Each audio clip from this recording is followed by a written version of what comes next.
Hello out there. Susan here, and I'm trying to expand my repertoire a little bit. I've done poetry for kids now. I like to do a poem for adults. And it's not a funny, stupid one, it's a serious one. And you've probably heard it before. You'll know in just a minute. It's by one of my favorite poets, Robert Frost. First, we're going to hear just a little bit of Robert Frost music. When I taught poetry in school, I would always teach Robert Frost about 3 poems of his, and we'd always play this song, and they'd learn a little bit about Robert Frost, about his life. He wrote mostly about nature, everyday things that all of us know about. Did write in settings beautiful and rustic. He wrote of rolling hills and green terrain. Poor me, I must do my writing in the chaos of the city, and sometimes even on a subway train. The song is told from the point of view of another poet who How am I to ever learn about the woodlands? has to work pretty hard in the city. Such things sublime. What she's saying is, how can I ever learn about the I woodlands? must spend all my life just trucking around this filthy city, doing what I can to earn a dime, dime, dime.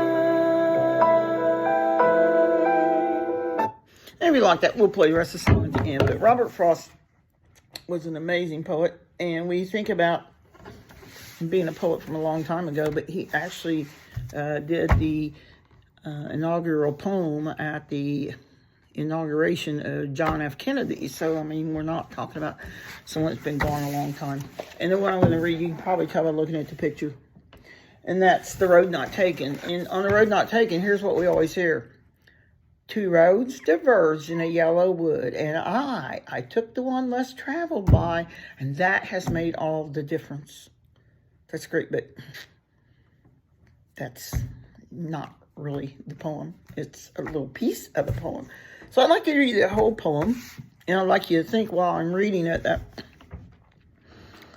I don't think Frost is just talking about two roads in a wooded area. I think he's talking about your life and things that happen in your life and different stops you make along the way and decisions you have to make. So as I read it, that's great to think the little roads dividing in the yellow wood, but try to dig just a little bit deeper on what that means to you.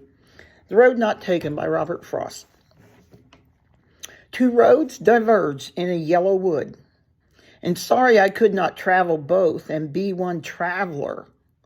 Long I stood and looked down one as far as I could to where it bent in the undergrowth. Then it took the other, as just as fair, and having perhaps a better claim, because it was grassy and wanted wear, though as for that the passing there had worn them really about the same. And both that morning equally lay in leaves no step had trodden back. I do that every time, had trodden black. Oh, I kept the first for another day, yet knowing how way leads on to way, I doubted if I should ever come back. I shall be telling this with a sigh somewhere ages and ages hence.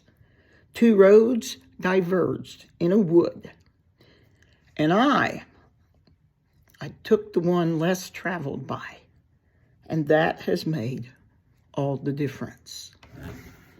While you think about that for just a little bit and what it means, I'm going to put the rest of this song on, and if you want to leave, I'll just say goodbye now, and if you want to leave after the song, I'll say goodbye then again. The song's worth hearing.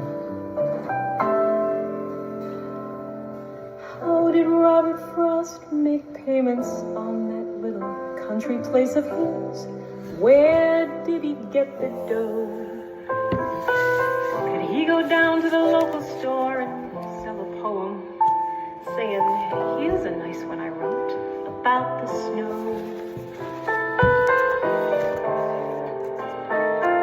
Surely now he must have had a sponsor of some sort, perhaps a lady friend who simply rolled in bread. A lady friend to say, now Bob, why don't you take a long, long walk right write whatever pops into your head.